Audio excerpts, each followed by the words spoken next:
Welcome. Oregon's federal forests are an important part of our landscape and our lives. Many people are surprised to learn that 60% of Oregon's forest land is federally owned. Today, these federal forests have been described as a national treasure in peril.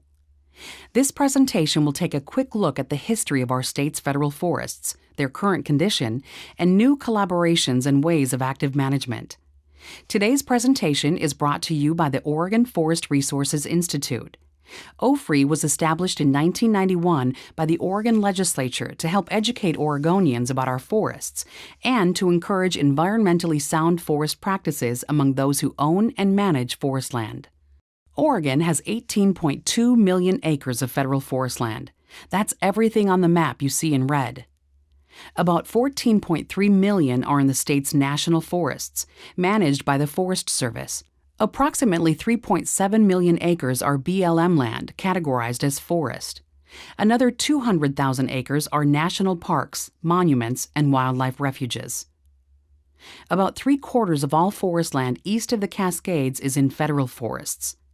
How did Oregon come to have 60% of our forests be federally owned? By comparison, in the U.S. Southeast, less than 10% is in public ownership. The idea of federal forests began in the late 1800s when voices were challenging the young nation's assumptions of unlimited natural resources. The first national forest preserves, 13 million acres, were declared by President William Henry Harrison in 1891. During Teddy Roosevelt's presidency from 1901 to 1909, federal forest ownership grew dramatically. He and Gifford Pinchot, his friend and advisor, saw the national forest system as a means of preserving America's natural bounty for the permanent good of all people. By the time he left office, he had tripled the Forest Service's reserves to 180 million acres. Roosevelt and Pinchot forever changed the face of America's forests and forestry. The Big Burn was an immense fire that raged through parts of northeastern Washington, northern Idaho, and western Montana. Forest fires came to be seen as destructive, wasteful, and deadly. That fire convinced the public and legislators that the Forest Service should dedicate itself to eradicating every fire. The agency did so with a new mandate, a policy to put out all fires as soon as they began, by 10 the following morning if possible. Now, we'll fast forward to the 1990s and the beginning of what we call passive management.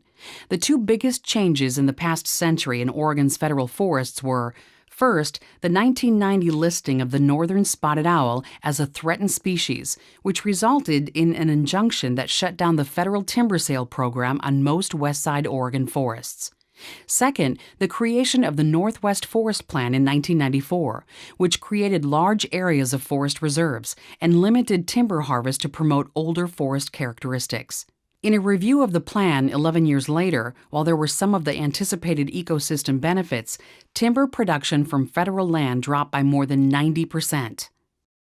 There is increasing recognition that Oregon has distinct dry side and wet side ecosystems. Due to lower rainfall, the east side has widely spaced trees, often ponderosa and lodgepole pine and other conifers. When healthy, it's an open landscape, almost park-like, with very little understory. The west side has abundant rainfall, with rich forests of Douglas fir, hemlock, cedar, and spruce, and a dense understory of smaller trees. The east side, hotter and drier, historically experienced recurrent fires, but they were seldom large or stand-replacing. Forests on Oregon's dry side especially are now described as out of whack relative to historic disturbance. The Nature Conservancy estimates that approximately 9.5 million acres of east side Oregon forests are in an unhealthy ecological condition. The problem arose from a combination of historic fire suppression, timber harvest that removed only large fire-resistant pines, lack of active management. East side forests are in dangerously overstocked conditions and experiencing unprecedented mortality due to drought, disease, insect outbreaks, and uncharacteristically intense wildfires. Wildfire is an enormous problem in Oregon today and directly related to our society's century-old policy of fire suppression.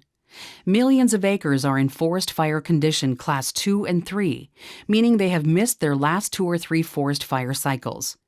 Historically, dry-side forests would have non-lethal ground fires, but because of the proliferation of understory trees, the vegetation causes larger, more intense fires. Even more of a problem, small trees can act as ladder fuels, where fire climbs up into the crowns of the largest trees and literally leaps from treetop to treetop.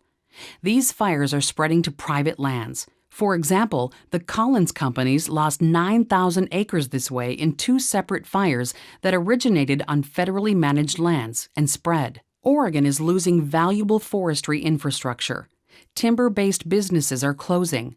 Mills have been unable to get timber to process. The skilled workforce is disappearing. Loggers have had no timber contracts on federal land. As an example, Prineville had 5 sawmills employing 1,000 people. Now the mills and the people are all gone.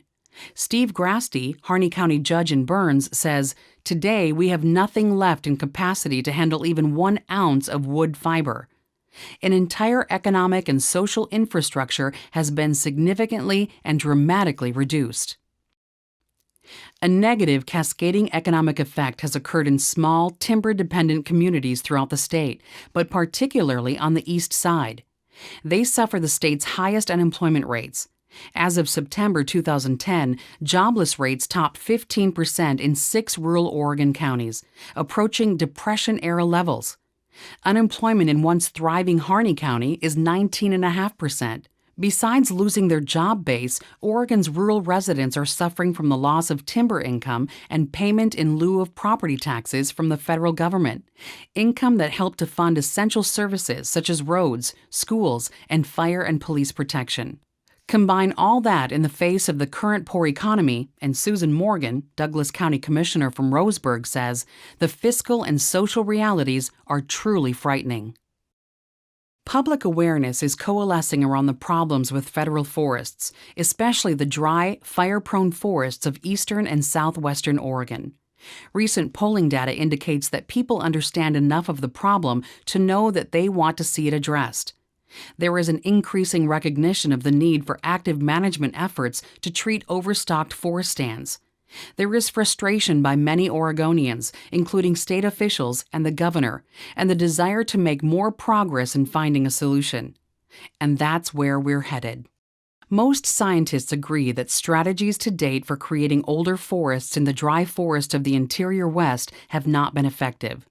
Leaving out-of-whack areas with no management will keep understories overcrowded and lead to uncharacteristically intense wildfire. There is widespread agreement that we have passed the point where passive management, that is, letting nature take its course, is an option. Researchers know it is not too late for restorative management. It took a century to create the problem, scientists say, and the solution won't happen overnight. As foresters worked intensely to protect forests from fire, the result has been disease, insect outbreaks, and an unprecedented vulnerability to large and intense wildfires. Thinning, controlled burning, and other enhancement measures are needed to restore and maintain forest health. This series of photos illustrates forest management at work. The site is near Sutta Lake in the Deschutes National Forest. The top photo shows the site before any treatment, very fire-prone with a dense, overstocked understory. A wildfire at this point would decimate the entire stand. The second photo shows the same site after crews went in and performed thinning operations, removing some trees and much of the understory.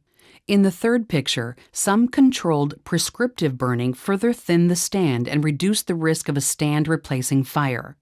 This is getting closer to historic norms. Why can't this kind of restoration be done across the landscape? Well, the politics of restoration are complex. The solutions are thorny. States lack authority to craft policies on federal property. National action at the congressional level is necessary, but increasingly difficult in today's economic climate. In December 2003, the Healthy Forest Restoration Act was passed, which contains provisions for forest restoration projects on specific types of federal lands at risk from wildfire. However, it could be applied to only about 20 million acres nationwide, while it's estimated that about 190 million acres are at high risk.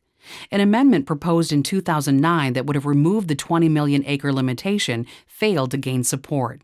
One other proposal is still in the works. In 2011 and 2012, Congress funded 3 collaborative forest landscape restoration projects in Oregon for a total of $6.8 million. This will fund additional forest restoration on the Deschutes, Malheur, and Wainema-Fremont National Forests. In Oregon, much work has been done to try and create policies and collaboration that will generate forest restoration. In 2004, Governor Kulongoski called on the Oregon Board of Forestry to create a unified vision of how federal land should contribute to the sustainability of our state forests. The following year, the legislature passed a bill encouraging the Board of Forestry to create a forum for interagency discussion. To realize these goals, the board created the Federal FORESTLANDS Advisory Committee, which included wide representation. The group met for 2 years, from 2006 to 2008, and proposed a number of recommendations. Declining state budgets left no room to implement them. The group also recognized that national action at the congressional level is an absolute necessity and offered a host of suggestions. Throughout the state, broad-based coalitions of stakeholders are working to keep the recommendations alive and follow through on initiatives to improve forest health. When it comes to on-the-ground solutions to specific forest problems, one approach showing promise is local collaboration. This map shows 16 collaboratives around the state. Collaboratives are community-based groups of concerned citizens who have come together to provide support and local knowledge in the management of federal forests in their respective regions. They have become an important voice in Forest Service management planning. Restoration on the ground comes back to that thorny issue of funding. The answer, some say, is for the Forest Service to employ local forest operators to do the restoration work and allow them to take enough merchantable timber to pay for it. Another option is harvest and collection of biomass, the sale of which may partially subsidize restoration thinning. In the meantime, both the Forest Service and the BLM have issued a limited number of stewardship contracts that focus on general ecological enhancement. Examples of organizations tackling such restoration work include the Nature Conservancy, which is actively managing its own lands, and Oregon Wild, which has mounted a major demonstration project using a technique called variable density thinning that derives some marketable wood products from the operation. All the information in this presentation, and much more, is available in OFRI's special report publication, Federal Forest Land in Oregon, Coming to Terms with Active Forest Management on Federal Forest Land. It's available from OFRI's website, OregonForests.org, where you can find a PDF online or order printed copies. This picture shows the fourth stage of the forest depicted in the restoration example, 5 years later. This stand is now close to historic norms. A wildfire came through and did not kill the stand. Scientists, policymakers, and conservation groups agree that active management is necessary, especially for Oregon's East Side forests. Oregon is not alone in having unsustainable forest conditions, but it can show the way to a better, healthier forest future.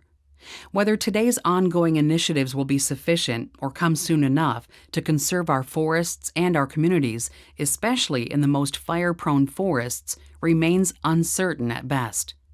More certain is the growing consensus that doing nothing is not an option. To find out more, please visit the Oregon Forest Resources Institute website, OregonForests.org.